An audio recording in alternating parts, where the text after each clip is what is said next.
آزاد digital کے تمام دیکھنے والوں کو السلام علیکم ناظرین. آپ کے علم میں جس طرح آزاد جموں کشمیر کے حالات جو ہیں وہ کشیدہ ہوئے، لیکن اس کا پری ریکوزٹ ہے، یعنی اس سے پہلے اس کا جو ایک بیک گراؤنڈ ہے.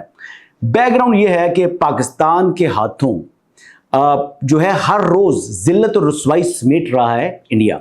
تو انڈیا اپنا یعنی بھڑاس نکالنے کے لیے، غصہ یا بدلہ لینے کے لیے اب وہ مختلف قسم کی پروکسیز کے ذریعے پاکستان کے اندر جو ہے سازشیں رچا رہا ہے.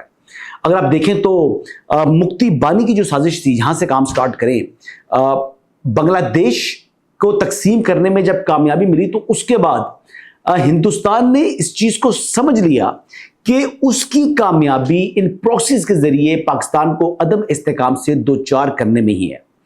اور اس حوالے سے بتایا جاتا ہے کہ جو ایم کیو ایم کی کریشن ہے وہ بھی اسی کی ایک کڑی تھی.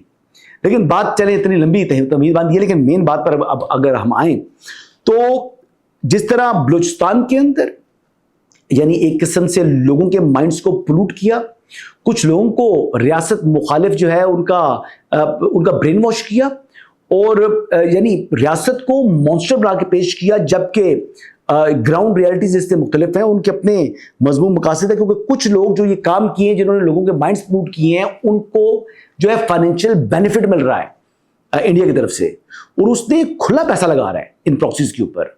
چاہے وہ یعنی اب بلوچستان کی میں بات کروں تو 3 چہرے ہیں وہاں پر، جیسے سوشل ایکٹیوسٹ چہرہ اس کا جو ہے وہ بلوچ یکجہتی کمیٹی ہے. اس طرح ایک کمیٹی اب آ گئی کشمیر کے اندر.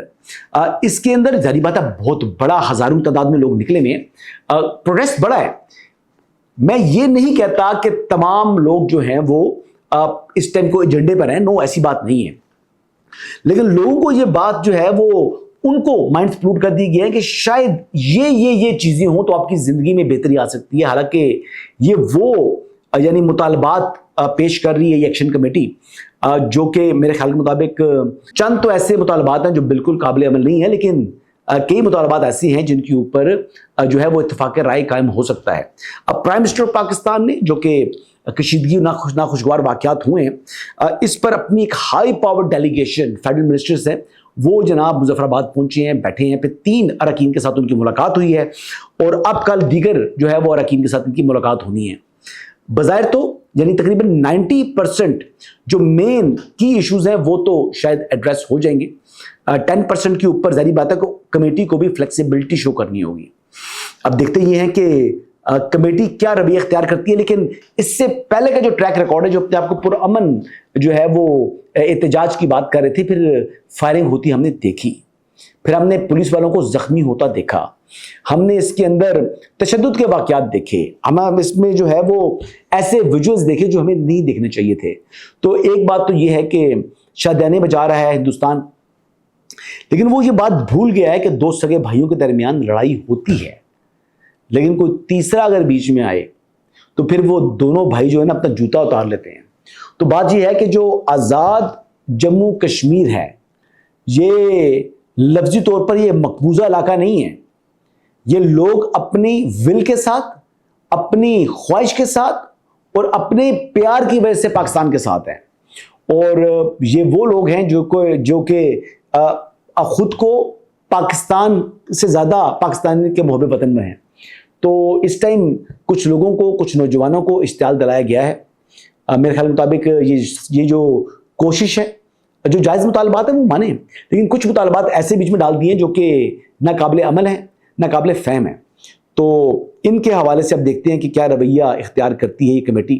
بہرحال ریاست سے کوئی طاقتور نہیں ہوتا، لیکن ریاست یعنی ایک طریقے سے ماں بھی ہوتی ہے.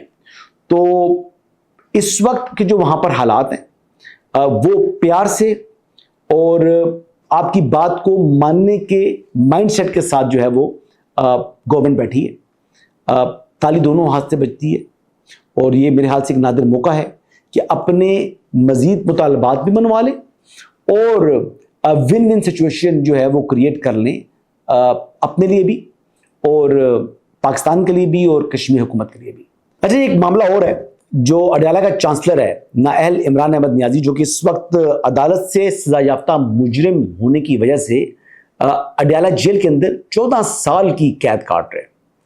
اچھا جی، یہ شخص آئی ڈونٹ نو، یہ قسم کھا لی ہے کہ میں تو جیل میں ہوں، لیکن میں نے جو باہر لوگ اس ٹائم حکومت میں ہیں یا کسی طریقے سے جو اس وقت نظام کا حصہ ہیں، اراکین اسمبلی ہیں یا صوبائی اسمبلی ہیں، ان کی عزت نہیں چھوڑنی.